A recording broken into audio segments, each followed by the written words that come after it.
While the world was in a financial crisis in 2008, the French Peugeot engineers were building something, and it's this, the 2017-2019 Peugeot 2008 crossover, or as they say, a lifted hatchback. It's a facelift from the 2013-2016 models and a big brother to the 208. They had a new tech, made it bolder and sportier, added some more French touch to it, and gave the world to enjoy. So, did the French nail it, or did they just build a croissant? The general design of the Peugeot 2008 is quite unique and it stands out unrivaled in its category. Everything about it just works out. It's modern and somewhat futuristic. From the front, the Peugeot has a very aggressive, mean look to it. And the first thing you notice is that the name has been moved to the grille from the bumper. And the grille has this nice silver outline and the block pattern, which look very good. Down here, more intake for letting in air into the engine. You have the headlights, which also have a nice design. They look like alien lights, sporty and cutely aggressive. And down here are the fog lights, again with the silvery outline. I love the color matching of black and white, noir et blanc on almost anything. And even here, it also works out for the car. The bonnet is fairly flat, wide and short, building on the crossover nozzle. Moving over to the side, the contrasting black and white continues. And at the front, you have 16-inch wheels, same as to the back, and they come with these gorgeous stock rims. Prefer this glossy black and white, but you can choose from any of these colors. There is this roof rack, which is just aesthetic. I don't think you'll ever use it in such a car. And the front doors open wide and they have a very solid feel to it. Again, the silvery trim continues on the side and you can also get them in back. This roof design is there because some of the units come with a sunroof, so they didn't bother to remove it for these units which didn't come with it. But then again, without it, it would look very hideous. So it's way better being there. The back doors ain't that big, more on that later, but they have a solid feel to them. The C-pillar is mostly panel, creates a bit of a blind spot, but all in all, the side profile is also good. Here at the back, the design also looks as good as the front. Unique taillight design with triple bar LEDs, and this is how they look at night. You have a little windshield wiper over there and a spoiler. Down here we have this extra black clip which really comes in handy. Like if you can see here, if it were body panel, it will be very expensive to fix, especially the paint. From the back, looks quite down business. The name there, the logo, PureTech, the engine make. Here on the inside, it's brilliant. The interior of the Peugeot 2008 offers an aesthetic unique. Glossy blacks, glossy silvers, even here on the doors, on the door handle, on the side vents where you have the cup holders, and good positioning by the way. The dash has this soft material which kinda looks like carbon fiber pattern of sorts. It's dual tone in here with the roof lining in white and it feels like felt. But then everywhere else is scratchy plastics. Here on the dash, down here on the door panel, down here where we have the storage space. Again, it's not lined, so things you write about it there. Here on the instrument cluster, the glossy black continues and the dials are manual, very easy to read, and I love the blue. The middle screen provides a few information but mostly about the trip, and you do that using these buttons over here. And like in German cars, they interchange. On the right, you have the windshield wiper controls, and on the left, the lights and indicator controls. They have some nice damping and clicks by the way.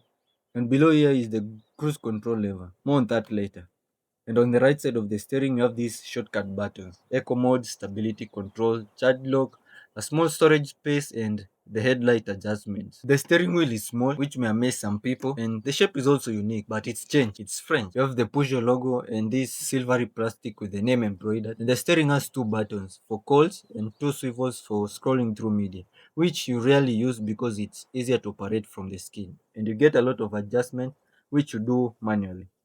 At the center console, you get a digital infotainment screen. It's a 7-inch touchscreen display, and the bezels are a bit big, but because of the silver trim, it's almost unnoticeable. But for the screen, it's very responsive, very simple to use. It just has a few menus, but mainly you can check some diagnostic settings, ambient adjusting, and if you want to watch the full in-depth review of everything on this infotainment screen, you can click the link in the description below or stay here and continue with the video, but remember to watch that later. Below the screen you have these vents, and here is the hazard button and the main lock, and for the climate control you have physical buttons which are very easy to use, and you get a small screen which provides all that information about fan speed and temperature. Below it you get a 12-volt socket and the normal USB, some storage space, and some very pointless cup holders which are used to keep keys, coins, and other stuff. And next to it you have the gear lever, a storage space for the keys, and a very hefty handbrake. You can see the size of my hand. A hand. And here in the middle, an okay sized storage space. Up here are the sun visors, which are small, almost loses their function, but the vanity mirror is big enough and it lights up. You can always look at how successful you are. And the cubby lights and the switch for all the lights. The rear window is small, but then this rear view mirror is big enough. Then there's the glove compartment, which is a bit small because again, most of these European cars are left-hand drive. So when they're moving them to right-hand drive, they don't bother to move the fuse box from the left to the right. That's why some of these glove boxes are a bit small. But it's deep, and that's the much of it here at the front. Now, here at the back, it's not that. This front seat is in my driving position. I'm 5'11", and I just have about enough knee room. Headroom is okay, but then anyone above 6 foot not be okay behind here. Again, the seats are a bit low, so you don't get enough under thigh support, but you can slide your feet beneath this driver's seat. But for the passenger, they can't do that because the black box is beneath that seat. Again, the cheap scratchy plastics continue at the back, and the storage space isn't that big. You can store anything worthwhile in here. Another thing, the windows are a bit small, but it's worse in some units. But again, the windows don't go all the way down. Les Français, honnêtement. The other thing is that these seats are almost at a 90-degree angle. So you'll end up sitting almost up. And that's not good, especially for long trips. But then the materials on the seats are okay. The nice leather and fabric continues here at the back. And you have this load lip, which makes it a bit hard to get through. And the middle seat is even worse.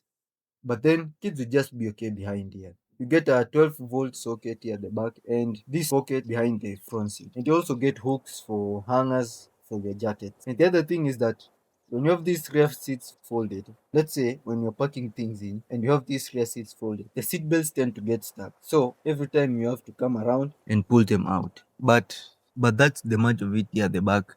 Shall we check out the boot? You open the boot, you push on a button here, but then you have to lift it because it's a bit heavy. But then the strap pull it all the way up. You get a decent square shape with 470 liters of space with the back seats and the load cover up, and 1,400 liters of space with the back seats folded. This load cover is very easy to remove. You just push it up and you pull it, but then you don't have anywhere to fit it. So let's put it here. Plus, there isn't any load lip, so it's easy to push things in and out of the boot. You have some lighting, some tie-down points, which really come in handy when you need to keep things in one place here in the boot, and some nettage. You fold down the rear seat is quite easy. You just push on a button here and they go all the way. Another plus is that this Peugeot 2008, they come with a full-size spare tire and all the other things you need in case of an emergency. Now, let's see what's under the bonnet. Pull on a lever here on the passenger door, once, twice for surety. The Peugeot 2008 came in 4 models, 2 engines, 2 gearboxes, and 3 trim levels.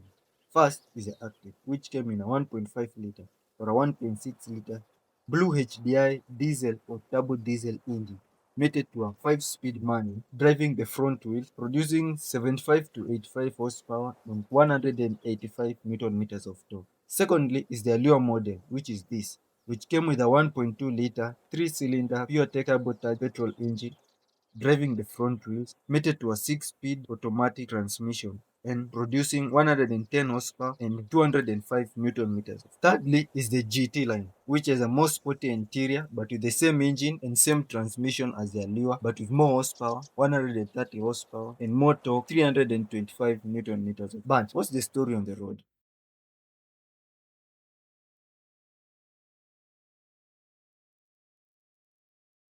On the road, the Peugeot is a very fun car to drive. Everything feels well synchronized to each other. The steering wheel is light, places the car where you need it to be. The accelerator and the brake pedal feel natural. When you put your foot down, you get the response you desire. The view of the front is brilliant, but the back window is a bit small. But the rear view mirror is big enough. The side mirrors are also big. The C pillars, they are massive, and the cutouts over there are basically pointers for you to drive. And on small roads as I am on right now, which is a bit rough, the suspension does a moderate job at absorbing the shock, noting that it's just normal springs and shock. The turning circle on this Peugeot 2008 is 10.8 meters, and noting that it's a crossover, if you need to make quick U-turns, it's very easy, and you sit quite high, so you can clearly tell the corners of the car. Plus, some added features like the eco mode, say when you're in traffic and you stop, it turns off the engine. When you lift off your foot off the brake, it re-engages the engine. And the seats are very comfortable. For me, I prefer the seats a bit low because again, the car gives a sporty vibe. But then the only issue is that no matter how high or low you sit, the steering wheel blocks part of the instrument cluster. You can only see the speedo from about 50 kilometers per hour mark, but you can clearly read the fuel and temperature need. On the corners, the car doesn't lean that much. And on the highway, as I'm joining in right now, getting to the speed limit is quite easy. This engine does 0 to 100 in sub 10 seconds or about 10.2 10.3 seconds, so it's punch. When you need power, the car delivers.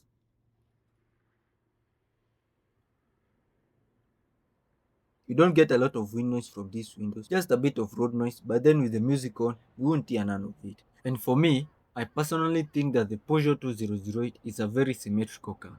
The height, the width, length, the placement of the tires, it feels very planted on the road. So you won't have to worry about the car teetering all over the place. You won't have any stability issues even when you're doing the speed limit of 110 kilometers an hour. You're not worried about ending up in a ditch. And the plus is the safety rating on this Peugeot 2008. The other thing is that if you're trying to be Brian O'Connor, and that will come out very often because with the car you'd want to experience the full power of the engine, and so most of the time you'd want to floor the accelerator, and that comes at the expense of your fuel economy now. But if you're using the cruise control, which again is very simple to use, you just activate it to your present speed or set it the speed you want, you can average up to 18 to 20 kilometers to the liter. It will give you very good economy. Now this is a dream come true for most buyers, where sporty driving, practicality, and safety assurance merge together.